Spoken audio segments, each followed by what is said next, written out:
మన ప్రభువును ప్రియరక్షకుడైన యేసుక్రీస్తు దివ్యమైన శ్రేష్టమైన నామంలో మీ అందరికీ నా వందనాలు ప్రియులారా. ఈరోజు మీ ముందుకు రావడానికి గల ఉద్దేశం, బైబిల్లో మనకున్న జ్ఞానాన్ని మరింతగా పెంపొందించడానికి ఒక క్విజ్ రూపంలో మీ ముందుకు రావడం జరిగింది. ఈరోజు నేను అలాగే మా అమ్మగారు యేసుప్రభు వారి గురించిన క్విజ్, యేసుప్రభు వారు భూమిపైన గడిపిన 33.5 సంవత్సరాల కాలంలో ఆయన జరిపిన కార్యాల నుంచి, ఆయన చేసిన సువార్త నుంచి కొన్ని వాటికి క్వశ్చన్స్ మా సిస్టర్ అడుగుతారు. సో మా చేతనైనంత వరకు మాకు ఎంతైతే బైబిల్ జ్ఞానం తెలుసో వాటికి ఆన్సర్స్ చెప్పడానికి ప్రయత్నిస్తాం. కాబట్టి మీరు కూడా మాతో పాటు ఆన్సర్స్ని దయచేసి మీరు కూడా గెస్ చేయండి, అలాగే చెప్పండి. రెడీ అమ్మా? రెడీ. ఫస్ట్ క్వశ్చన్, యేసుక్రీస్తు అనే పదానికి అర్థం ఏమిటి? అభిషక్తుడని. రక్షకుడు. Yes, correct. అంటే యేసు అన్న పదానికి అర్థం రక్షకుడు, అలాగే క్రీస్తు అన్న పదానికి అర్థం అభిషక్తుడు. మీరు ఇది సువార్తల్లో చూడొచ్చు, కింద ఫుట్ నోట్లో రాయబడుతుంది. గుర్తుపెట్టుకోండి, యేసు అంటే రక్షకుడు, క్రీస్తు అనగా అభిషక్తుడు. సో యేసుక్రీస్తు అన్న పదానికి అర్థం రక్షకుడు, అభిషక్తుడు, అంటే రక్షకుడైన అభిషక్తుడు. రైట్. రెండవ ప్రశ్న, యేసుక్రీస్తు ప్రభువారి యొక్క జననం ఎక్కడ జరిగింది? బెత్లెహేంలో. ఓకే, ఎస్, యేసుప్రభు వారు జన్మించిన స్థలం బెత్లెహేంలో. ఎందుకంటే యేసుప్రభు వారు జన్మించిన టైము చాలా విపరీతమైన పరిస్థితులు నెలకొన్న టైం మీ అందరికీ తెలుసు. అప్పుడే సెన్సస్ తీసుకుంటున్న టైంలో చాలా ఘోరమైన పరిస్థితుల్లో, ఎక్కడ స్థలం దొరికిన పరిస్థితిలో ఆయన బెత్లెహేం ప్రాంతంలో జన్మించాడు. అందుకే బెత్లెహేంలో పుట్టిన యేసుక్రీస్తు వారు ఎన్నో క్రిస్టియన్ సాంగ్స్లో మీరు చూస్తారు. సో యేసుక్రీస్తు వారు పుట్టిన స్థలం బెత్లెహేంలో ఒక చిన్న పశువుల పాకలో జన్మించారు ఆయన. మూడవ ప్రశ్న, యేసు ప్రభువారిని చేరుకోవడానికి జ్ఞానులకు దారి చూపించింది ఏమిటి? నక్షత్రం. కరెక్ట్.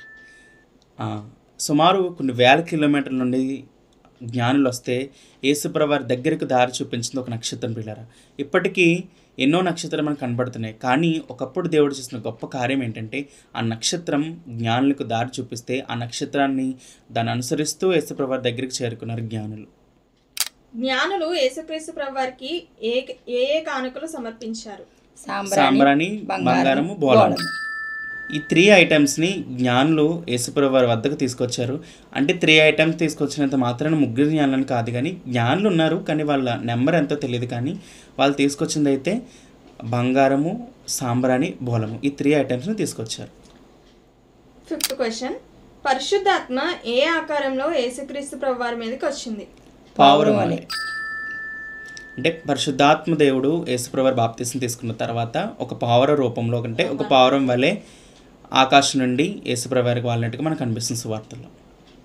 సిక్స్త్ క్వశ్చన్, యేసుక్రీస్తు ప్రభువారు ఎన్ని రోజులు ఉపవాసం ఉన్నారు? 40 days. ఎస్, యేసుప్రభు వారు అరణ్యంలో శోధింపబడ్డానికి అపవాది చేత సుమారు 40 దినాల పాటు ఆయన కట్టుకు ఉపవాసం చేశారు. అది మీకు సువార్తలో కనిపిస్తుంది. సో 40 days పాటు యేసుక్రీస్తు వారు అపవాది చేత శోధింపబడ్డారు, ఉపవాసం ఉన్నారు. యేసుక్రీస్తు ప్రభువారు నిద్ర మేలుకొని వేటిని గద్దించారు? గాలిని, సముద్రం. రైట్. యేసుప్రభు వారు బోట్లో వెళ్తూ శిష్యులతో వెళ్తున్న టైంలో, ఆయన కొద్దిసేపు కొనుక్కు తీసుకున్న టైంలో సముద్రంలో గాలి అలాగే గొప్ప తుఫాను చెలరేగితే శిష్యులు భయపడుతున్నప్పుడు యేసుప్రభు వారు లేచి గాలిని, సముద్రాన్ని గద్దెంపగానే అవి మొత్తం టోటల్గా నిమ్మలమైపోయాయి. యేసుక్రీస్తు ప్రభువారిని అప్పగించింది ఎవరు? ఇస్కరియోతు యోధ. యేసుప్రభు శిష్యుల్లో ఎప్పటి నుంచో ధనం మీద ఆశ కలిగిన ఒక శిష్యుడే యోధా గారు.